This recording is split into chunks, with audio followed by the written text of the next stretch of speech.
To.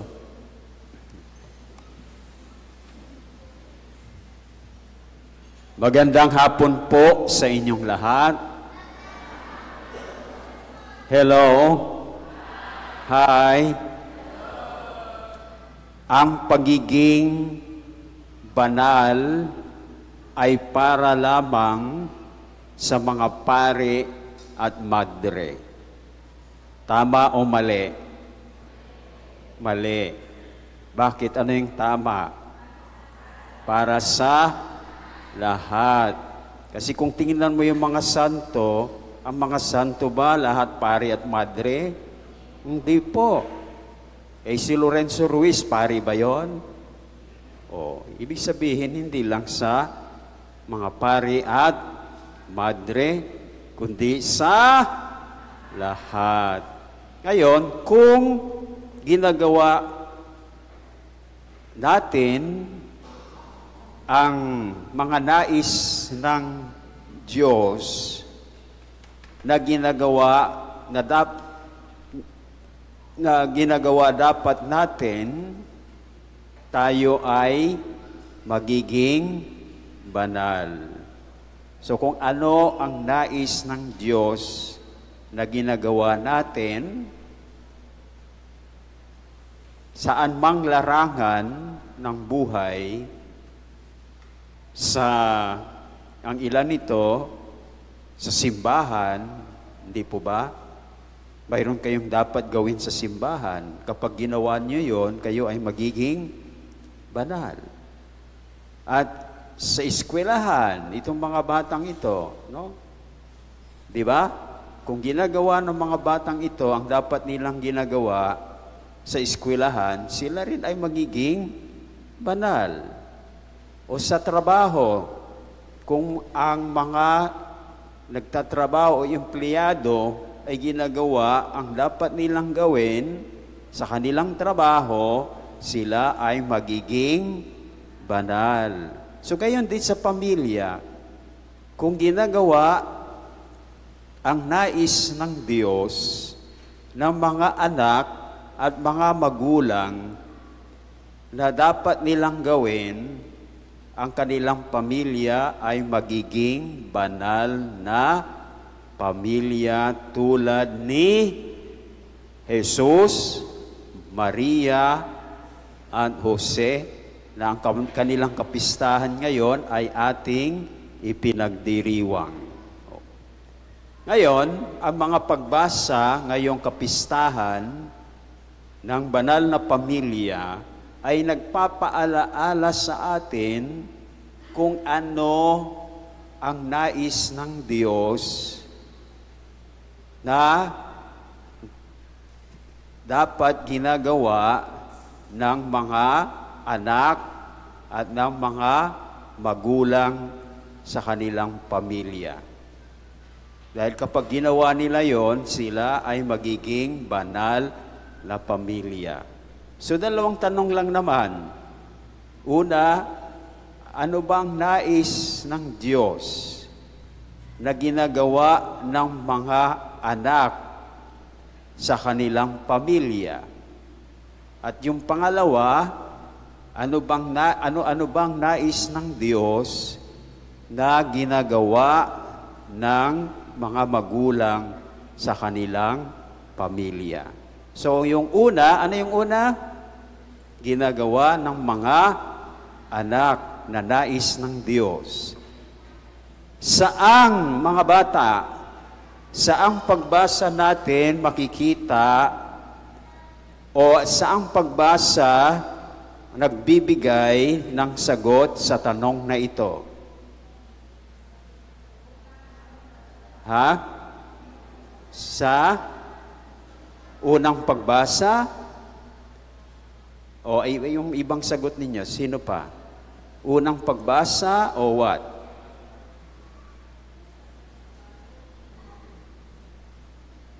O tumahimik na kayo. Unang pagbasa? Kayo, ano kayo? Ha? Ikalawang pagbasa, kayo? Ha? Ikalawang pagbasa? Hindi ko maintindihan. Unang pagbasa. O, sino pang may ibang sagot? Ha? O, sa lahat, yun ang tama. No? Okay? So, ang unang pagbasa, titingnan natin isa-isa. Unang pagbasa mula sa aklat ni Sirach. Ano-ano ang sagot ng aklat ni Sirach sa tanong kung ano ang nais ng Diyos na ginagawa ng mga anak sa kanilang pamilya? Anong una? Okay, agad na agad yung matanda na. Ano? Una, iginagalang ng mga anak ang kanilang mga magulang. O mga anak, ginagalang ba ninyong mga magulang nyo? Mga anak, saan na yung mga anak? Hindi nakikinig yung mga anak eh. O, mga anak, ginagalang ba ninyong mga magulang nyo? Very good. So ito ay ang pagbibigay diin ng aklat ni Sirach sa aling utos. Ikaapat na utos. Ano yung ikaapat na utos? Igalang mo ang iyong ama at ina. So yan ang una. Ang ikalawa, sinusunod ng mga anak ang kanilang mga magulang. O mga anak, sinusunod ba ninyo yung mga magulang niyo? Very good. At ikatlo, kinakalinga ng mga anak ang kanilang mga magulang kapag sila ay matanda na. So kayo mga bata, inaalagaan kayo ng inyong mga magulang noong bata pa kayo. So dapat suklian po ninyo. Naintindihan nyo mga bata? Suklian ninyo sa pag-aalaga sa inyong mga magulang kapag sila ay matanda na. Amen? Okay. Tapos, pang-ilan na yon? Pang-apat. Ano yung pang-apat? Pinagpapaumanhinan ng mga anak ang kanilang mga magulang kapag nanlalabo na ang kanilang isip. O, nanlalabo na bang isip ninyo? Basta't kapag nanlalabo na yung isip ng inyong mga magulang, pagpapaumanhinan ninyo po sila. O, yung ikalima, hindi dapat nilalapastanganan ng mga anak ang kanilang mga magulang bagkus sila ay kanilang nililingap. So yan ang sinasabi ng aklat ni Sirach na dapat ginagawa ng mga anak sa kanilang mga magulang. O, may dalawa pa tayo. Anong sinasabi ng ikalawang pagbasa? Mula saan ang ilang ikalawang pagbasa? Sa sulat ni Apostol San Pablo sa mga taga-Kolosas. At ang Ebanghelyo ayon kanino? Ayon kay San Lucas. Itong dalawang ito, binibigyan diin lang yung ikalawang nais ng Diyos na gagawin ng mga anak sa kanilang mga magulang sa unang pagbasa mula sa aklat ni Sirach. Ano yung ikalawa? Sinusunod ng mga magulang, ay ng mga anak, ang kanilang mga magulang. So, ibig sabihin, para sa Diyos, kasi binibigyan diin, maki mo, dalawang pagbasa, ikalawang pagbasa at Ebanghelyo, Ibig sabihin, importante sa Diyos na yung mga anak ay sinusunod ang kanilang mga magulang. Kayo mga anak, sinusunod ba niyo mga magulang niyo? Wala akong marinig. Opo ba? Oo. Ngayon, ang Ebanghelyo naman, ganun din. No? So, tayo na ngayon ay sa ikalawang tanong. Ano-ano ang nais ng Diyos na ginagawa ng mga magulang sa kanilang mga anak? So, saan natin makikita ang sagot sa tanong na ito? Sa aling pagbasa? Saan? Ikalawang pagbasa at sa Ebanghelyo. So, una, sa ikalawang pagbasa, mayroon po tatlo dyan, no? Para sa asawang babae na magulang, asawang lalaki na magulang, at sa mga ama. O, anong sinasabi dyan tungkol sa mga asawang babae na magulang? Sila ay nagpapasakop sa kanilang asawa dahil yan ang kalooban ng Diyos. O, agree ba kayo dyan, mga misis?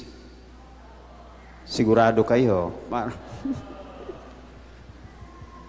O, yan ang kalooban ng Diyos dahil sa isang komunidad, dahil, di ba yung familia ay isang komunidad yan, hindi po ba?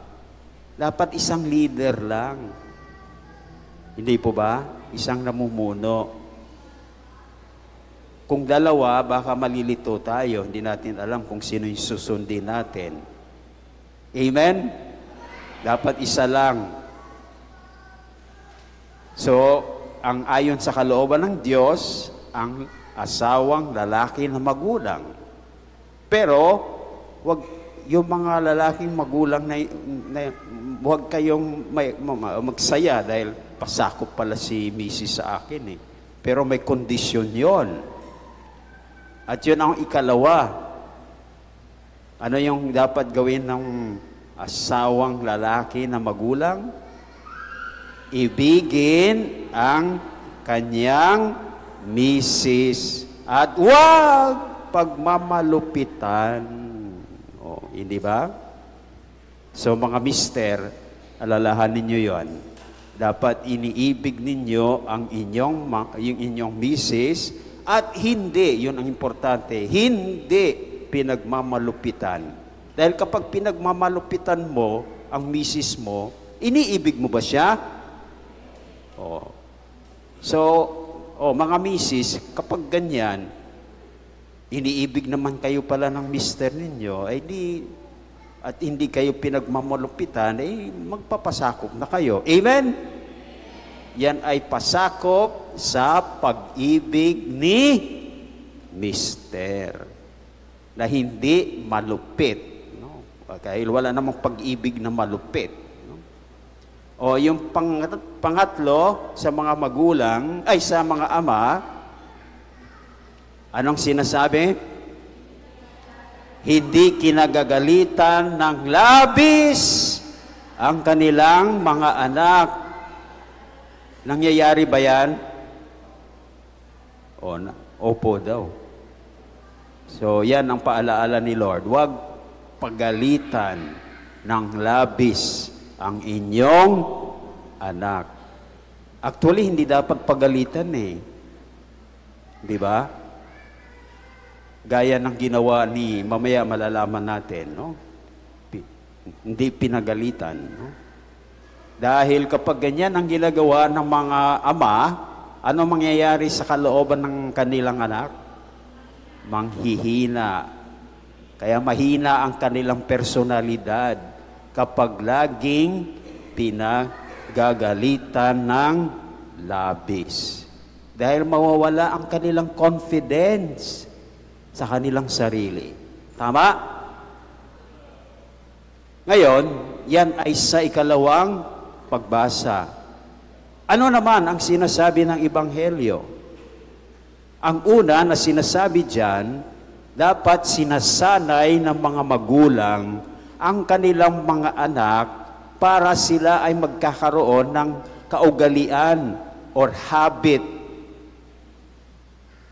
na pumunta sa templo o sa atin ngayon sa simbahan upang sila ay dumalo sa mga pagdiriwang doon.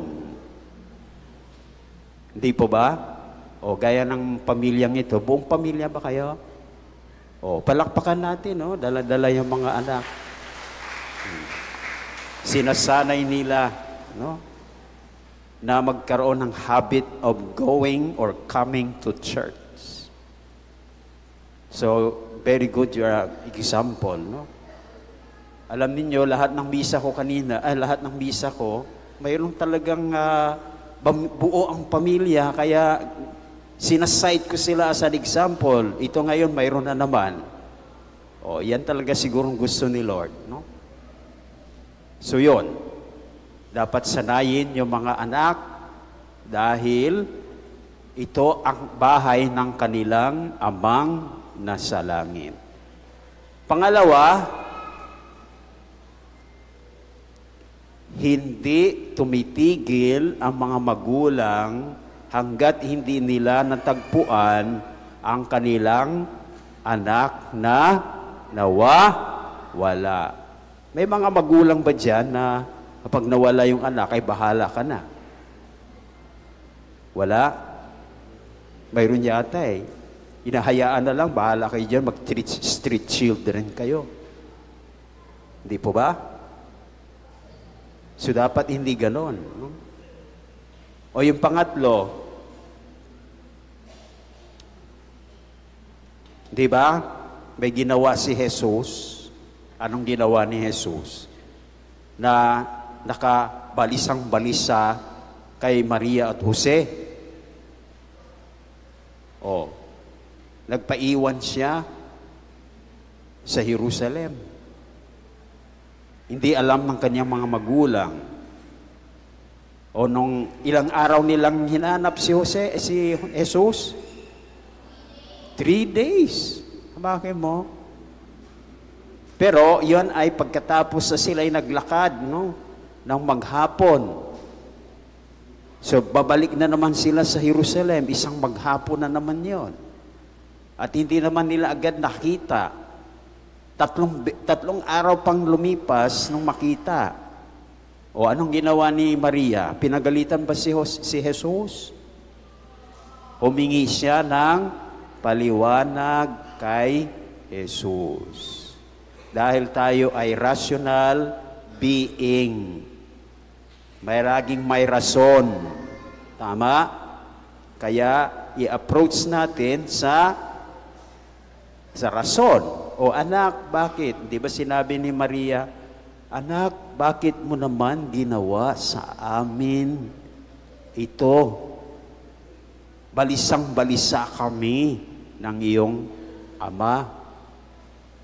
O, humihingi ng paliwanag. Anong sagot ni Jesus? Bakit po ninyo ako hinahanap?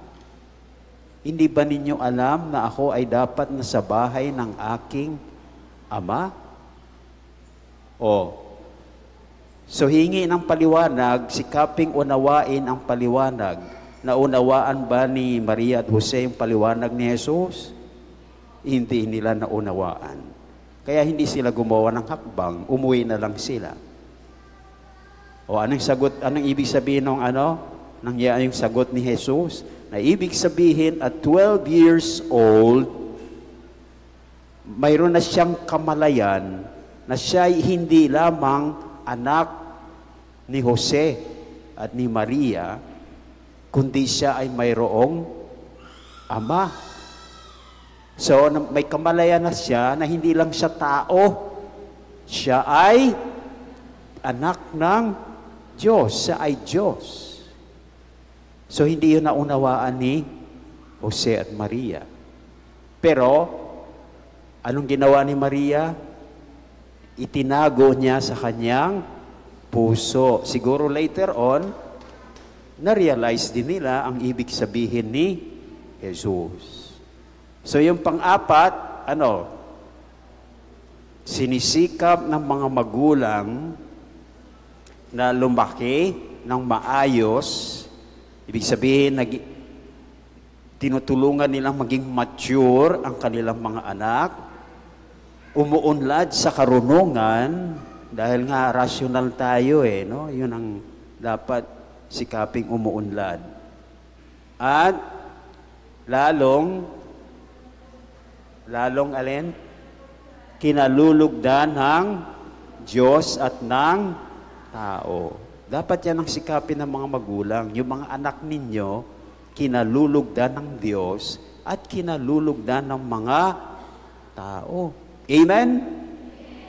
So yan ang paalaala sa atin ng Panginoon sa mga magulang at mga anak